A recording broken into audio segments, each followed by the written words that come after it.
বারাকা culture master ক্লাসে সবাইকে স্বাগত। আজকের এই সেশনে আমরা শিখব কি করে আধুনিক জীবনের এই কনস্ট্যান্ট চাপ আর দৌড়ঝাঁপের মধ্য থেকে নিজেদের সময় আর আত্মাকে আবার রিক্লেম করা যায়। চলুন সরাসরি শুরু করা যাক। এই কথাটা শোনার পর কি মনে হচ্ছে? এটা তো আমারই জীবনের গল্প। এটা কিন্তু আজকের দিনের বহু মানুষের মনের কথা। একদিকে কাজের দায়িত্ব, আরেকদিকে আত্মার চাহিদা। এই দুয়ের মধ্যে এক বিশাল লড়াই চলছে। যখন কাজের চাপটা আমাদের ভেতরের আধ্যাত্মিক শক্তিকে একেবারে নিংড়ে নেয়, তখন ঠিক এমনটাই মনে হয়। যদি এই অনুভূতিটা আপনারও হয়ে থাকে, তাহলে একদম সঠিক জায়গায় এসেছেন। এই মাস্টার ক্লাস এই সমস্যা থেকে বেরোনোর পথ দেখাবে। যে কোনো সমস্যা সমাধানের আগে কিন্তু রোগটা ঠিকঠাক ধরতে হয়। তাই আমাদের প্রথম মডিউলে আমরা ঠিক এটাই করব। আমরা বোঝার চেষ্টা করব আধুনিক প্রোডাক্টিভিটির এই মডেলটা কেন ফেল করছে, আর আমরা কেন সারাক্ষণ ক্লান্ত বার্নড আউট ফিল করি। এই যে সারাক্ষণ ছোটাছুটির সংস্কৃতি হাসল কালচার, এটা আসলে 5টা পিলারের ওপর দাঁড়িয়ে আছে। বস্তুবাদ আমাদের শেখায় টাকা আর জিনিসপত্র এসব। ব্যক্তি স্বাতন্ত্র্যবাদ বা ইন্ডিভিজুয়ালিজম আমাদের শেখায় সেলফ মেড হওয়াই জীবনের সার্থকতা। এই সবগুলো পিলার মিলে এমন একটা সিস্টেম তৈরি করে যা আমাদের ভেতর থেকে আধ্যাত্মিকতাকে শুষে নেয়। সোজা কথায় এই সিস্টেমটা এমনভাবে ডিজাইন করা হয়েছে যেখান থেকে আধ্যাত্মিকতাকে ইচ্ছে করেই বাদ দেওয়া হয়। আর ঠিক এই কারণেই এটা একটা ভাঙা সিস্টেম। এটা আনসাস্টেনেবল। দীর্ঘমেয়াদে এটা টিকতে পারে না। তো সমস্যা তো বুঝলাম, এখন সমাধান কি? চলুন দ্বিতীয় মডিউলে আমরা সেই মূল ফর্মুলাটা দেখব, একটা স্পিরিচুয়াল ইকুয়েশন যা প্রোডাক্টিভিটির পুরো ধারণাকেই বদলে দেবে। এই সমীকরণটা হয়তো চেনা চেনা লাগছে, তাই না? শক্তি, মনোযোগ আর সময়। কিন্তু আসল ম্যাজিকটা লুকিয়ে আছে শেষের ওই বিটা চিহ্নের মধ্যে। এই একটা জিনিসই সাধারণ ফলাফলকে অসাধারণ বানিয়ে দিতে পারে। এই বিটা কোএফিসিয়েন্ট আর কিছুই না, এটাই হলো বারাকা। এটা কোনো সাধারণ ফ্যাক্টর না, এটা সরাসরি আল্লাহর পক্ষ থেকে আসা একটা স্পিরিচুয়াল মাল্টিপ্লায়ার। এটা আমাদের সামান্য চেষ্টাকে কয়েক গুণ বাড়িয়ে দেয়, আর এমন রেজাল্ট এনে দেয় যা শুধু গায়ের জোরে অর্জন করা প্রায় অসম্ভব। ব্যাপারটা কেমন তাই ভাবছেন? ধরুন আপনি ভোরে উঠে 30 মিনিট কিছু লিখলেন।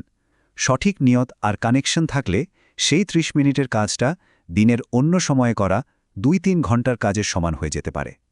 এখানে কিন্তু সময় কমছে না, বরং সময়ের মধ্যে কার্যকারিতা বা এফেক্টিভনেস বেড়ে যাচ্ছে। এটাই বারাখার পাওয়ার। থিওরি তো অনেক হলো, এবার আসল কাজ অ্যাপ্লিকেশন। এই মডিউলে আমরা একদম ধাপে ধাপে একটা অ্যাকশন প্ল্যান দেখব, যা ফলো করে যে কেউ তার জীবনে বারাকাকে অ্যাক্টিভেট করতে পারবে।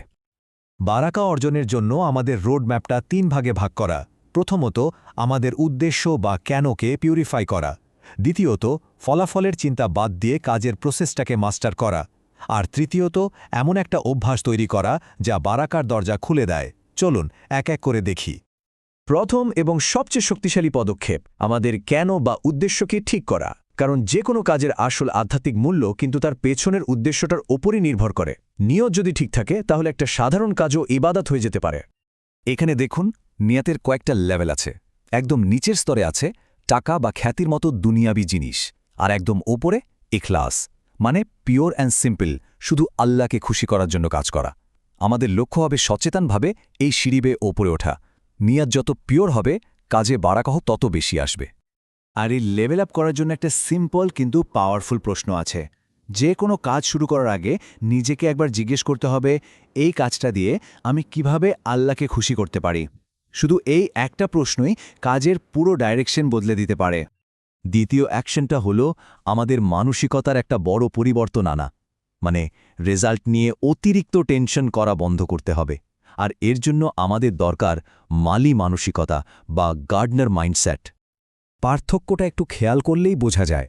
একজন ছুতার বা কার্পেন্টার ঠিক করে নেয় সে কি বানাবে, আর সেটা না হলে হতাশ হয়ে যায়।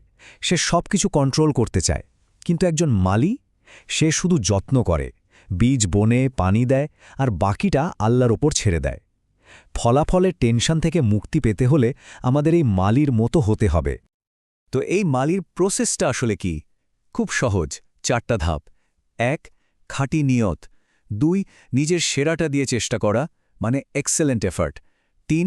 আল্লাহর কাছে দোয়া করা। আর 4. ফলাফলের জন্য তার উপর পুরোপুরি ভরসা বা তাওয়াক্কুল রাখা। ব্যাস, এই 4টা মিলেই একটা পারফেক্ট বারাকা ভরা প্রসেস তৈরি হয়।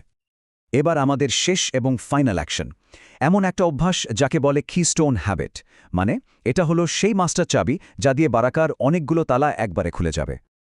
আর সেই অভ্যাসটা হলো নবী সাল্লাল্লাহু আলাইহি ওয়াসাল্লামের উপর দরুদ পাঠানো। এটাকে শুধু একটা আধ্যাত্মিক কাজ ভাবলে হবে না, এটা একটা প্রোডাক্টিভিটি টুল। এটা সরাসরি আমাদের দুশ্চিন্তা দূর করে, যা আমাদেরকে শেষ করে দেয় আর আল্লাহর ক্ষমা পেতে সাহায্য করে। যে কোনো ভালো অভ্যাস শুরু করতে হয় ছোট করে, তাই একটা খুব সহজ আর অর্জন করার মতো টার্গেট নেওয়া যাক। প্রত্যেক ফরজ নামাজের পর মাত্র 10 বার দুরুদ পড়া। এই ছোট অভ্যাসটাই দেখবেন ধীরে ধীরে একটা বিশাল আধ্যাত্মিক সম্পদে পরিণত হবে। তো আমরা অনেক কিছু শিখলাম, এখন সময় অ্যাকশন নেওয়ার। চলুন দেখি পরের 24 ঘন্টায় আমরা কি করতে পারি এই জ্ঞানটাকে কাজে লাগানোর জন্য। একবার ছোট্ট করে মনে করে নিই আমাদের 3টা অ্যাকশন কি ছিল। নিয়তকে পরিশুদ্ধ করা, যা আমাদের কাজে গভীরতা আনে। কাজের প্রসেসে মন দেওয়া, যা আমাদের দুশ্চিন্তা থেকে মুক্তি দেয়। আর একটা মূল অভ্যাস তৈরি করা, যা বারাকার দরজা খুলে দেয়।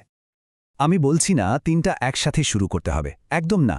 এই 3টা থেকে যে কোনো একটা বেছে নিন, যেটা সবচেয়ে সহজ বা ভালো লাগছে, আর শুধু পরের 24 ঘন্টার জন্য সেটা ফলো করুন। একটা ছোট্ট স্টেপই কিন্তু অনেক বড় একটা যাত্রা শুরু হতে পারে। তাহলে আজকের আলোচনার মূল কথাগুলো কি দাঁড়ালো? হাসল কালচার আমাদের শক্তিকে শুষে নেয়, আর বারাকা কালচার আমাদের শক্তিকে কয়েকগুণ বাড়িয়ে দেয়। আর এর চাবিকাঠি হলো আমাদের নিয়ত, আমাদের মালি মানসিকতা আর সালাওয়াতের অভ্যাস। এই 3টি হলো আমাদের হারানোর সময় ও আত্মাকে পুনরুদ্ধার করার পথ। এখন প্রশ্ন হলো, এই যাত্রাটা শুরু করার জন্য আগামী 24 ঘন্টায় আমরা কোন একটা পদক্ষেপ নিতে যাচ্ছি?